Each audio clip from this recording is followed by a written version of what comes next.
Your brain is the most powerful weapon in the world. Once you put away your phones and your computers and all that we have nowadays, yeah, it's great. We're up to date. But your brain is the only thing you have when you're going through depression, when you're going through hard times, when you're going through death, real life. You can't Google that, man. You're alone. You're alone. You may have a shrink you're going to, you may have a best friend you're going to, but there's 24 hours in the day where you're alone in this brain, and your brain is talking to you in all kinds of ways, and it wants to control you and pull you in these different pockets. If you can't control your own brain and your brain controls you, you got to tell your brain where you want to go and how you want to go and how you want to get there. You got to control it. If not, it's over. What existed for me was, okay, man, how am I going to make this work? And all I knew back then was hard work. The only way anything gets accomplished. That's all I heard back in those days. You gotta work hard. You gotta work hard. I'm not getting I can't get this paragraph. I can't remember what the is in this paragraph to pass this test to get in the military. Read again. Still not getting it. Read again. But if you're not getting it, write it out. And that's how I started learning. Okay, well, I gotta write out everything I do. And then write it out again, and write it out again. And guess what happened? I got it. I can't swim. I'm negative buoyant. Go back again. I can't swim. Go back again. Go back again. Go back again. I got it. I realized if I keep going back and going back and going back until the just becomes, your mind will say, okay, we're gonna figure it out. Because he is not going to stop. It's not like I'm gonna try one more time. No, it's just like alarm clock goes off, boop, we're going back. I can't read right, we're going back.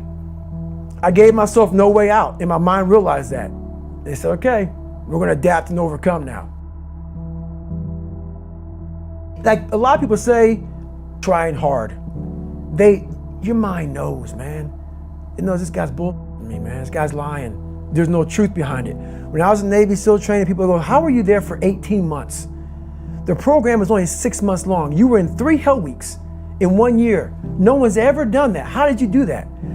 I talk about the new norm. When I lived in a $7 a month place when I was growing up for a short period of time, I loved it.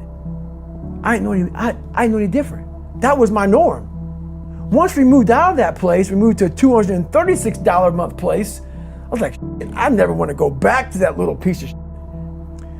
But if you go back to that $7 a month place and you realize this is where I live, this is all I got, your mind says, roger that, this is home. So when I was going through Navy SEAL training for 18 months and going back through all the hard parts over and over again, I told myself after the first time, I knew it was gonna be a long journey there.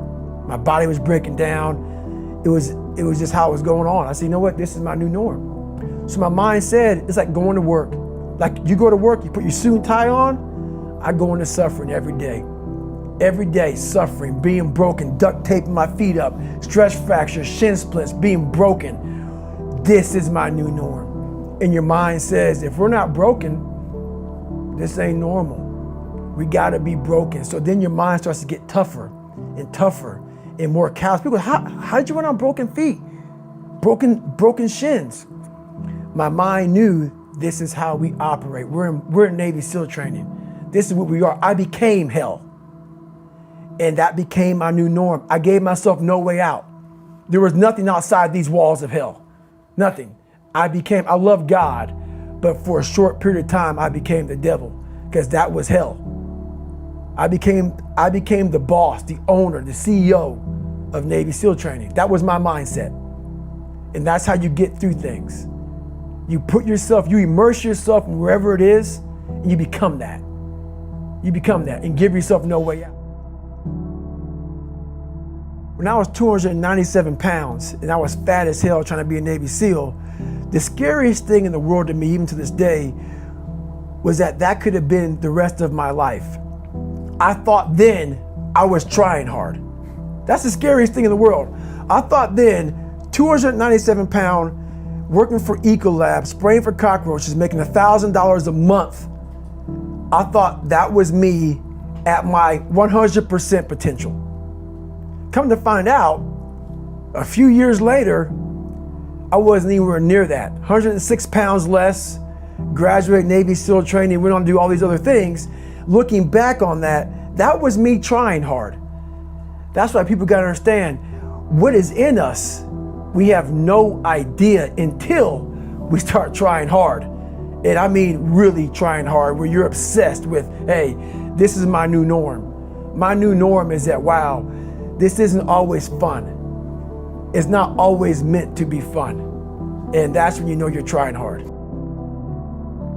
People hear my story and think this guy is sadistic. I realized how the brain works.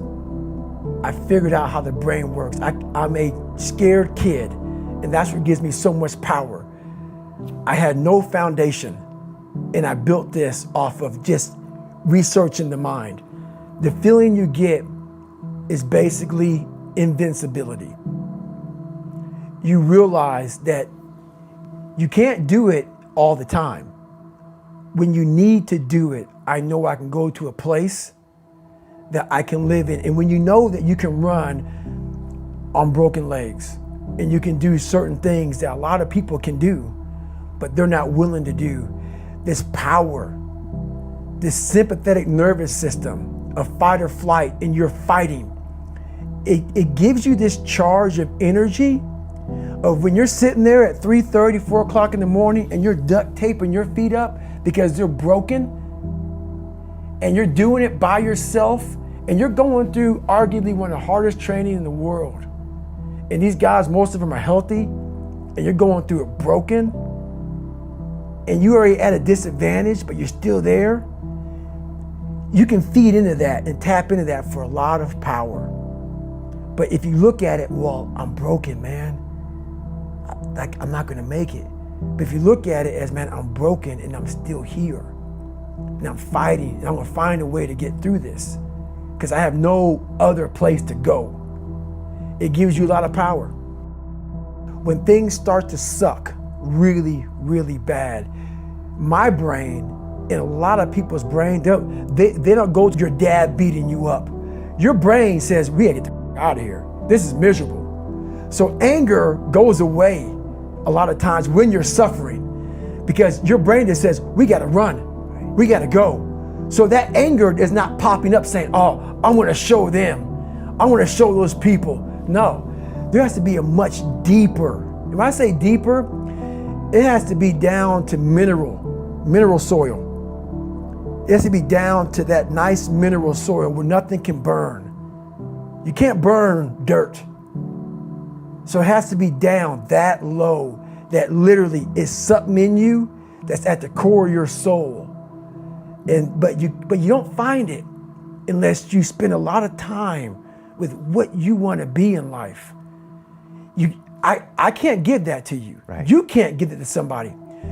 When you find your true passion in life, and my passion for me was like, oh, I want to be, I don't give a Navy SEALs, Army, I don't give a shit. I want to serve my country. I want to be someone that I'm proud of. I want to look at myself in the mirror because I was so disappointed. That accountability mirror I talk about, I was so disappointed in what I saw every day. I wanted everybody to love David Goggins. And a lot of people did. I didn't love myself. But I knew a lot of us want to find peace first. So people say, man, you always talk about this suffering and pain and I'm at peace right now because I went through that. Right? You don't find peace first. If you do, Merry Christmas. More power to you. More power to you. I found peace on the opposite end of finding myself. And no one really finds themselves without going through trials, tribulations, suffering, accountability. And accountability is suffering. Being accountable every day for doing right for yourself, for the people next to you, it's miserable. It's hard. So, even the smallest details.